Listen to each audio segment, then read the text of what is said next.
मैं अपनी भी तारीफ कर दिया थोड़ी जी कि जिथे है इको जात हक दिए ओ मेरी जात कोई नहीं ते सिफात कोई नहीं पला खाक नमाणी ने बोलना की जे ना यार बोले हुंदी बात कोई नहीं ओ बाकी यार मेरा मैं ते हाँ फानी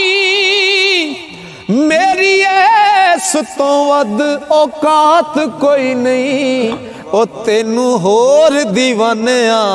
की दसां मेरी सिफत की है जिदी जात कोई नहीं तेनू होर दीवानिया की दसां।